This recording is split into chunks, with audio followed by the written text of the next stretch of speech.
Ang pisong kalabaw po ni Dr. Jose Rizal na ipinagawa ng ating mahal na bansang Pilipinas noong 1983 hanggang 1990. Ito po ang topic na pag-uusapan natin. Pagkatapos lang po ng aking maising intro.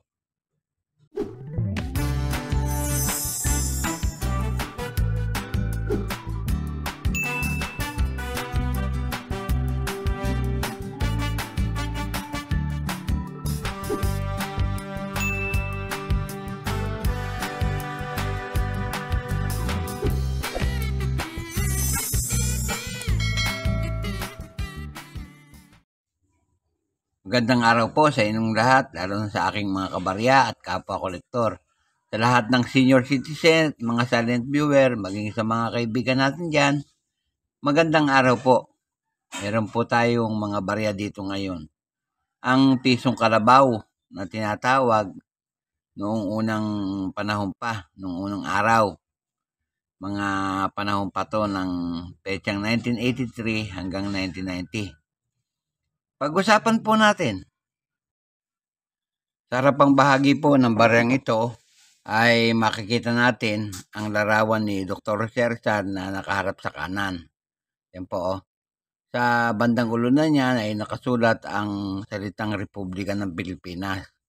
Pagkatapos, yung kanyang pangalan nakasulat sa may bandang baba niya. Yan. Tapos yung petsa po ng pagkakagawa. Yan. Ang translation nga po niyan ay Republic of the Philippines. Yan. Sa likod na bahagi naman ay makakita tayo ng isang uri ng kalabaw. Pero ang katawagan po diyan talaga, ang tamang katawagan ay tamaraw. Yung tinatawag na Anoa mendurensis.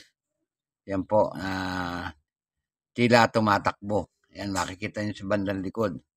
Tapos sa itaas na bahagi, yung kanyang denomination, ₱1.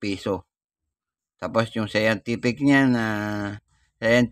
niya na Anoa mendurensis, yan po. Andyan sa bandang ibaba, yan po. Kung titignan naman natin ang edge niya, reeded po, ayan po.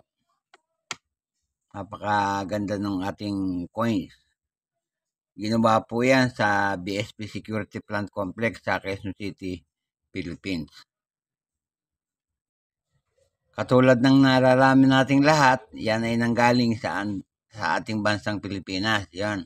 Inisyu po yan ng Central Bank o ng Bangko Sentral ng Pilipinas. Yan po. Ang period ay Republic. Simula 1946 hanggang sa kasalukuyan. Standard circulation coins po yan. Ang taon ng pagkakagawa ay 1983 hanggang 1990. Ang value po, ₱1. Ang composition po niyan ay copper-nickel. Tumitimbang po na 9.5 grams at may diameter na 29 mm. Ang kapal po, 1.9 mm. Yan.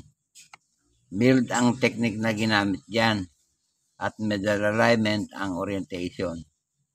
Na-demonetize na po yan noong January 2, 1998. Pero nag-iwan ng number na N-number 2448 at reference number na KM number 243.1, SKU number 84.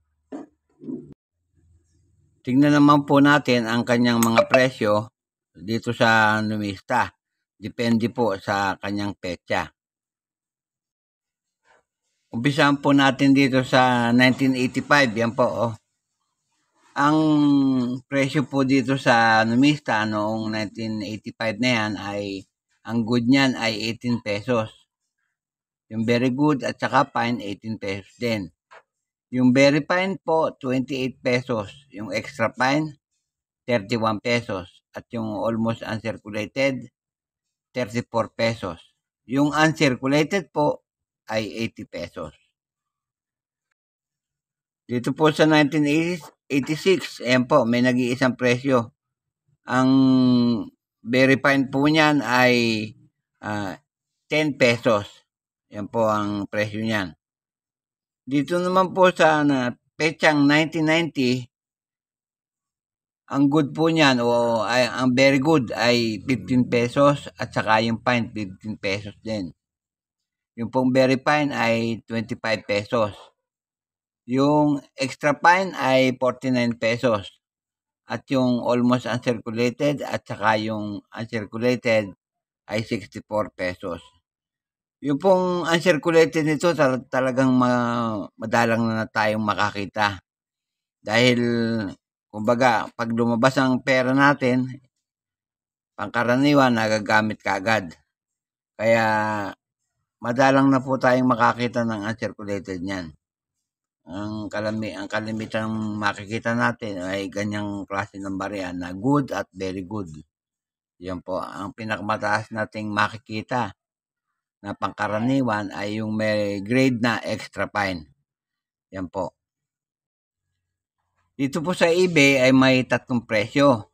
Yung pong 1990, nagkakahalaga po ng $2.65.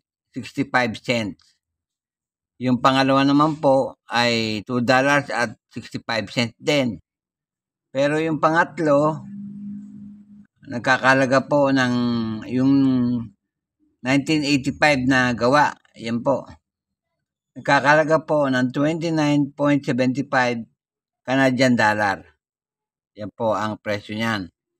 At dito sa Numis Corner, pag ang inyong pera ay o ang inyong barya ay 1985, nagkakahalaga po ng 11.95 euro. Yan po lamang at wala nang iba. Ito pong mga barya na ito ay binigay sa akin ng mga kapwa driver natin. Dalawa po sila kaya mga binigay po sa akin dahil alam nila na ako ay nagko-collect ng coins. Yan po sa aming mga pilahan. Ang toda ko po ay taxi toda. Kaya sinashoutout ko po ang lahat ng aking mga ka-tricycle driver. Shoutout po sa inyong lahat. At katulad ng dati, nais ko pong i-shoutout muli ang aking mga kabarya. Shoutout po sa inyo. Yung aking mga kapwa-kolektor, shoutout po sa inyo.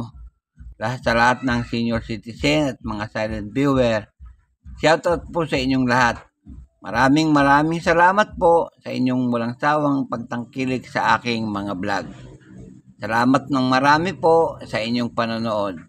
At sa huli ay masabi kong mabuhay tayong lahat.